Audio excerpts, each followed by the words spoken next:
अस्सलाम वालेकुम नाजरीन, मैं हूं मोहम्मद अब्दुल हकीम। आइए देखते हैं आज का ये खबरनामा। नाजरीन, शहर में कोविड की दूसरी लहर तकरीबन ख़त्म हुई है, लेकिन आप सोशल डिस्टेंस और मास्क ज़रूर लगाइए।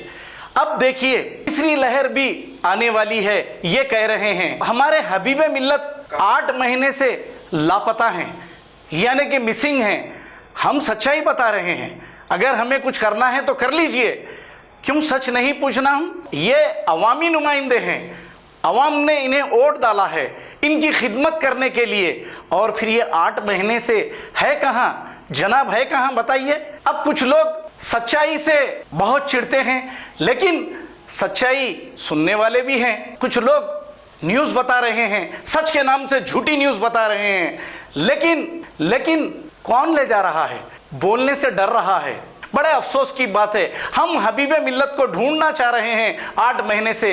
आखिर है कहाँ हबीब मिल्लत? आप बताइए, कौन पूछेगा इनसे? अगर पूछेगा तो फिर हमारे सलीम भाई की तरह उसे भी अंदर जाना पड़ेगा। आइए देखते हैं।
जर्मनटन हॉस्पिटल ऑर्थोपेडिक से मुताल्लिक हर मरीज यहाँ शिफायाब। बैनुल-अक़वामी शोहरत याफ्ता और इनाम याफ्ता doctor Mir Jawad Zar Khan, senior orthopaedic surgeon, advance operation theatre, ICU, digital x-ray, laboratory, physiotherapy, pharmacy, sharing और प्राइवेट रूम्स, लेडी डॉक्टर्स और डॉक्टर अर्जुमन सुल्ताना गैनकोलॉजिस्ट की खिदमात हासिल। वाजिबी फीस और मुकम्मल सहूलियात से हजारों मुतमईन। एम्बुलेंस से आरास्ता Germanten orthopaedic hospital, pillar number 150, Attapur, Hyderabad. अगर हमारी न्यूज़ आपको पसंद आई है तो सबसे पहले शेयर कीजिए, लाइक कीजिए, फिर ख़ास तौर पे हमारी रिक्वेस्ट ये है कि सब्सक्राइब करना ना भूलें। 7H न्यूज़, आपकी आवाज़।